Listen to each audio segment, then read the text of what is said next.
Whenever you feel like you're pursuing something that's off course in perhaps what God has designed for you or how life should be, he pulls you back. We have a conception about how our kids are going to be and the stages of their life, and then when we found out that he had Down syndrome, it's like everything kind of changed.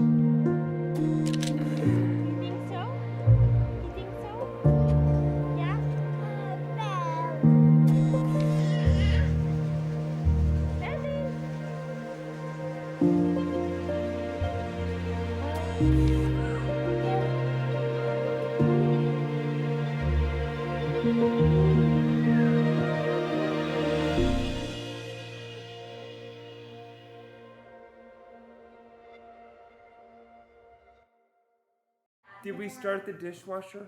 Does that matter? Like,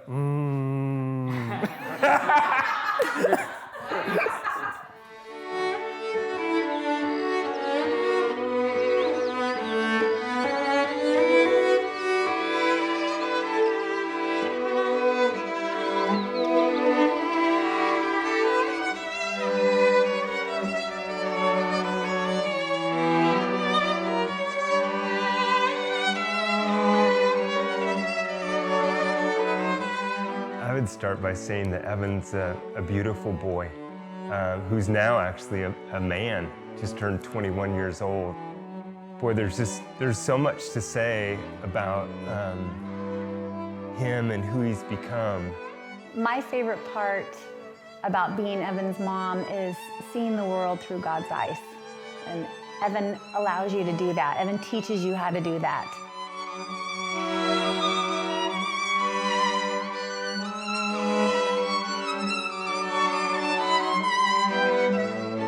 My best buddy throughout school was always Evan. He was always the guy I was checking in on. Almost all of my friends, whenever I'd introduce them to Evan, would just immediately really enjoy being with Evan and really enjoy the stories he'd tell. With regards to growing up with a brother with special needs, when I was younger, and even now, today, I never really thought that my family was much different than other families. And obviously, my family is different with a kid with special needs, but it never fell out of place with the rest of the community.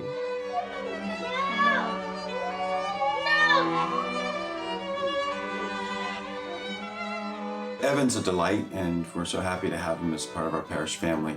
And he has certain qualities that I think he has in common with other people that I've known who have Down syndrome. There's a lack of duplicity, you might say. There's a kind of directness and sincerity. There's joy and enthusiasm. There's effusive expressions sometimes of love.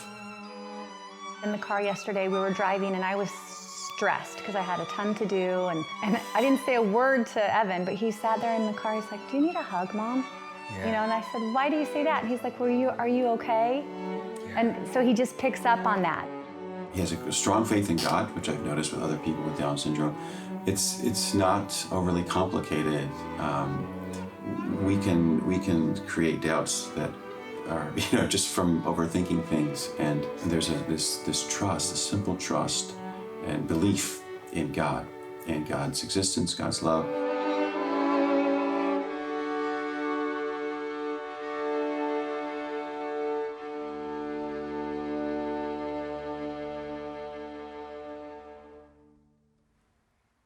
Hi, I am Evan Williams. I was born with Down syndrome. God made me special. God created me into this world with an extra chromosome on my 21st chromosome.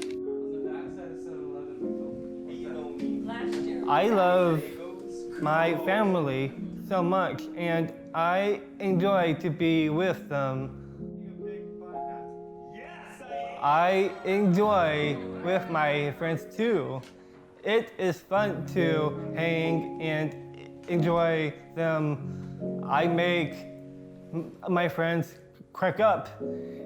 If I say a word like, what do you call when the pirate goes to the movie? Because it's rated R. They crack up. It is funny. It is cool and awesome.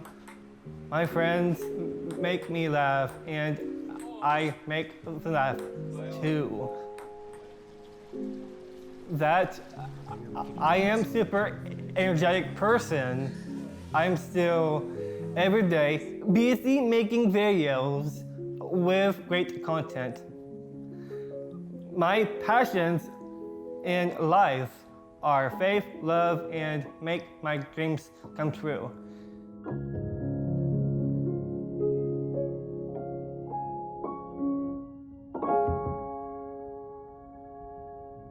Like Alan said, you know, we wanted 6 kids. I was going to be a teacher, he was going to be a teacher, and that was it.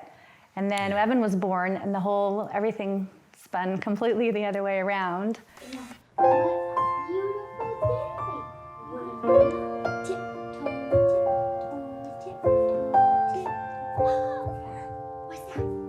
They said, well, let's just do a sonogram. Then that will tell us, because your blood work shows he probably has Down syndrome or spinal bifida. So we went and had that done, and they said, no, everything's, normal. We don't think he has Down syndrome. You're just a month later. So that was a red flag, right?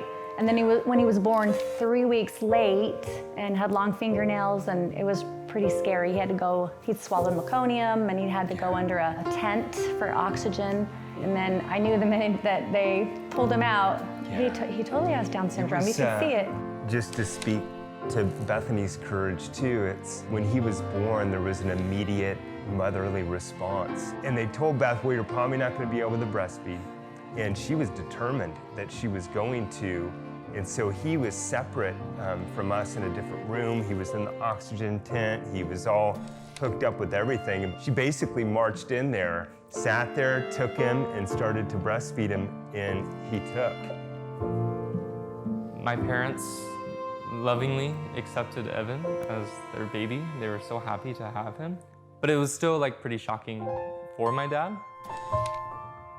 Beth always tells us that I became a sheet of white. Just because it was going to be so different. All these conceptions that you have as a father kind of change quickly.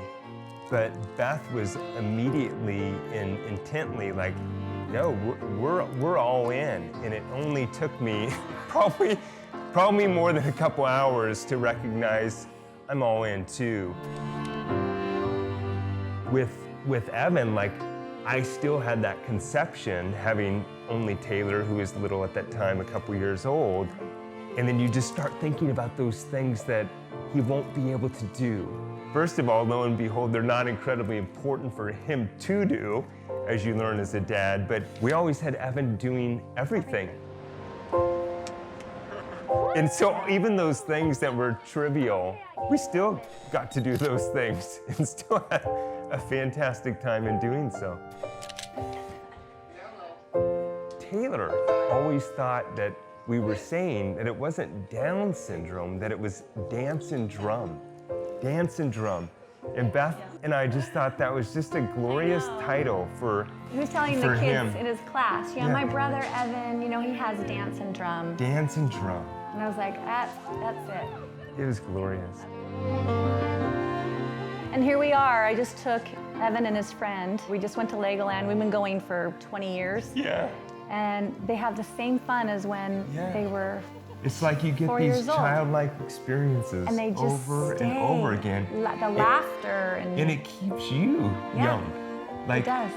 Our family's never gonna grow up. Yeah.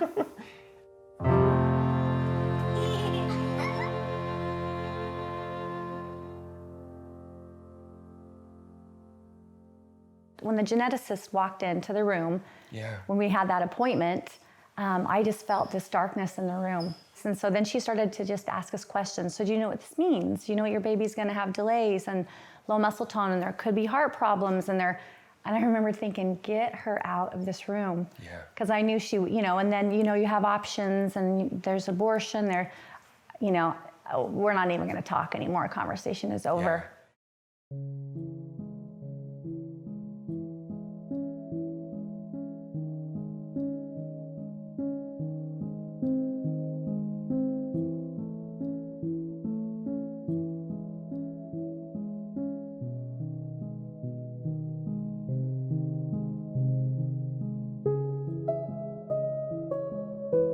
Well, when I hear about these statistics about promoting abortion for children with Down syndrome, I mean, oh my goodness. Talk about the term social injustice. That's social injustice in a big way. It's a common situation now. There are ways of diagnosing in utero whether a child has certain conditions, and Down's is one of them. And there has horrifyingly been a large percentage of children in utero that after that diagnosis is made, their parents decide to have an abortion. There's, I think, different thinking that goes into that, different feeling that goes into that. A part of it is selfish in the sense that they are thinking about the costs, the burdens, the difficulty of raising this child, and they're afraid of that. Part of it is even a kind of distorted idea of compassion, that they would be sparing this child a difficult life by just ending it at the beginning. The question of prenatal testing comes up a lot in my practice. My personal opinion, after 50 years as a pediatrician and still practicing, if the results of the test are not going to change the medical needs you have during pregnancy or your decisions, then I wouldn't advise it. Because suppose it does show a chromosomal difference, like Down syndrome. Are you going to worry the rest of your pregnancy? Worry is not good for pregnancy, for the mother or baby. Like, there are some things that they could potentially do. There's been even these incredible surgeries that have happened when children are in the womb. I know there's probably people who are the technicians that they don't come in with an agenda, but I think there's that whole system that's set up. I do have a suspicion that it is disingenuous, that the goal is for people who are not centered and grounded in what they believe about human life, that it could potentially, and probably does quite a bit, sway people to make a terrible decision that will probably haunt them for the rest of their lives. I think what's so sad, maybe a little ironic about the technology used. I know that the person who, one of the pioneers of that technology, of determining those things, his intention was to help families prepare. So he had that idea of the value of a human person, disability or not. His intention was to help families prepare to raise that child. It's sad that that technology is now being used to for so many abortions. So you take away that intention and it now becomes a targeting device, sort of, for murder.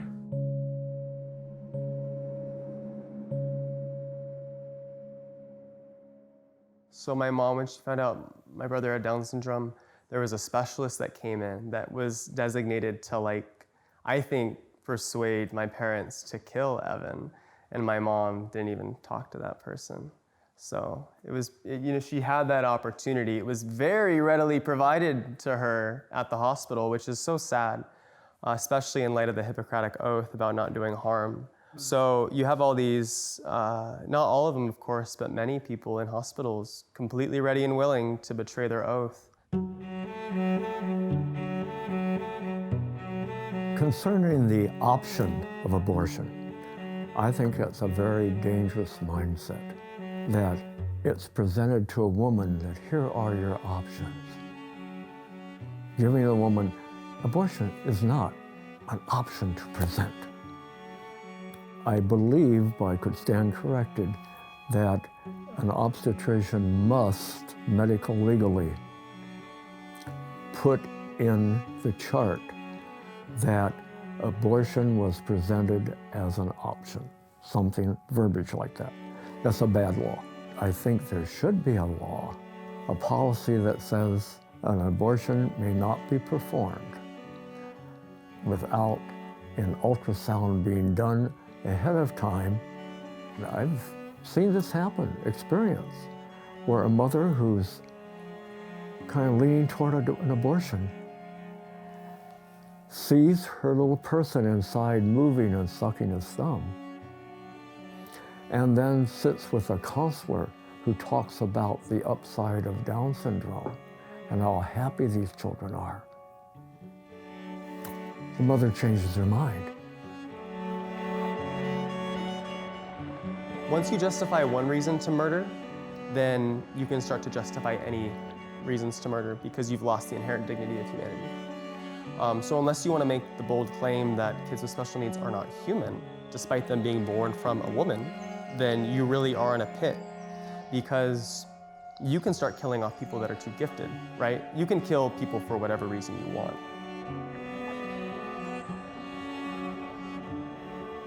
You know, it's this notion too that if we just have enough science, we can get this so dialed in and really in know. But I think to lead out blindly and just say that science is going to solve this for us and we can just figure this out genetically, I think it's It's going to lead to more abortions.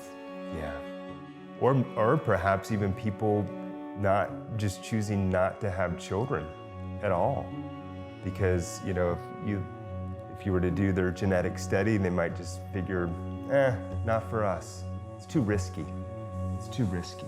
Yeah.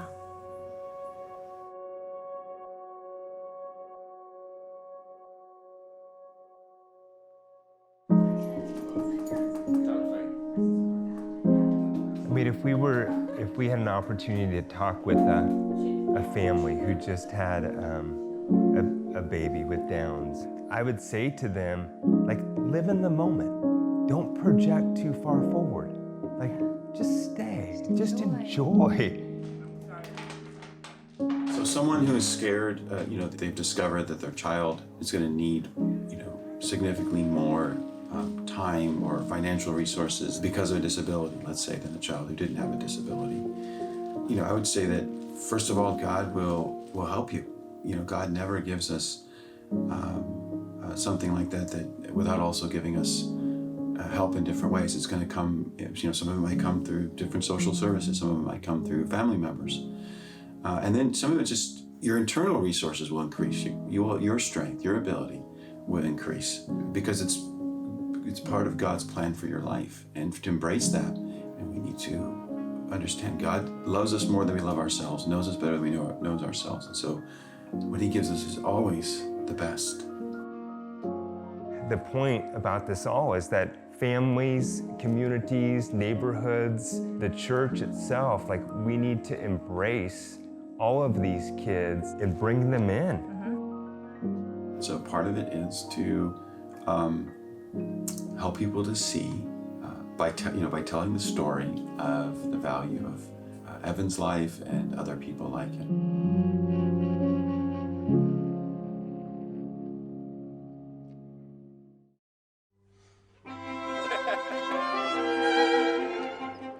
It's really amazing, the impact that he has on people. He just shapes your heart. He makes you and compels you to think more deeply about God and your purpose in this life. I think Evan has a very unique role. He's called to reset a lot of the evils of culture, like a workaholic mentality. He calls people to leisure, man. Yeah, he does. Like, and that's good. You need leisure in your life. It slows you down and can help you meditate a little more on like what is really important in life. He's just got this specialness to him where there's no reservation in telling people how awesome they are. And most people walk around, and no one tells them they're awesome. Whenever Evan has a conversation with anyone, he says, "You're awesome." So just, it's a different life, for sure, and there's ups and downs, but it's brought me and you, our whole family, closer to God.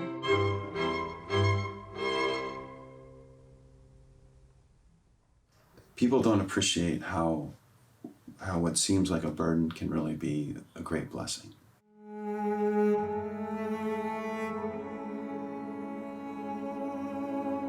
I think if you're a person who believes that human beings don't have souls, you essentially see human beings as basically really smart animals.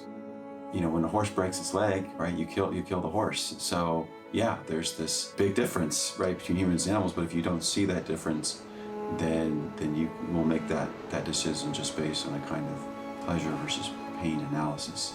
For a horse, horse's suffering doesn't have meaning. A human being's suffering does. And that's why we don't end suffering at all costs.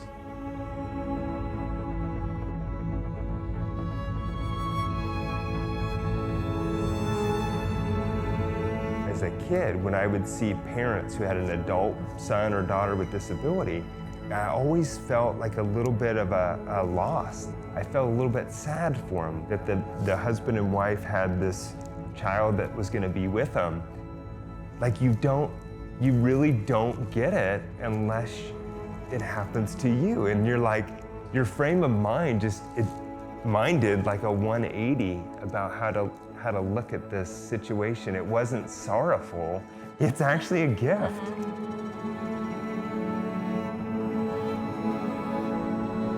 All of us have different limitations, and it's our limitations that give other people a chance to grow in love. You know, if we were all perfectly self-sufficient and independent, then how would we really love? How would we, give? Like all of us, people with disabilities have certain limitations, and part of God's beautiful plan that gives other people a chance to grow in love. And I've seen that again and again. Determining like how well a life is lived based on these extrinsic factors, right? Again, that sort of ties back to like the Christian message of what is a life well spent?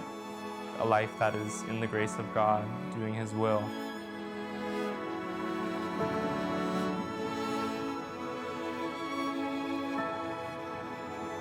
Once God is gone and we remove that very important piece that we're made in the image of God, I think everything becomes negotiable.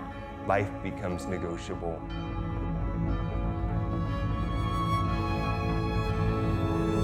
Our sufferings are what glorifies us the most in heaven. The greatest light that will emanate from us will be our sufferings. The martyrs have crowns that are very clearly like martyrs' crowns in heaven, however that actually is in heaven. And Evan will have his own crown of some sort if he does in fact make it to heaven. And that crown will, I think, be highlighted in large part by his disability.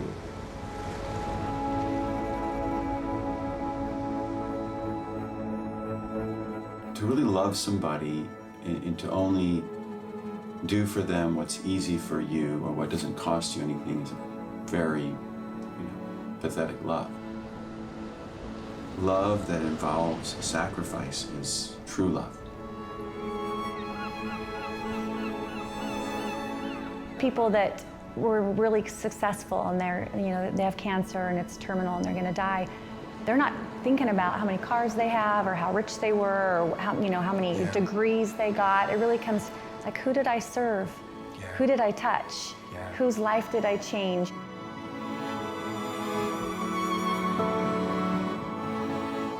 I have had some struggles too when I make mistakes in life. Sometimes life is confusing and it makes me bummed. But I know God is always there for me and my family too. I know God has a purpose for my life and will answer my prayers.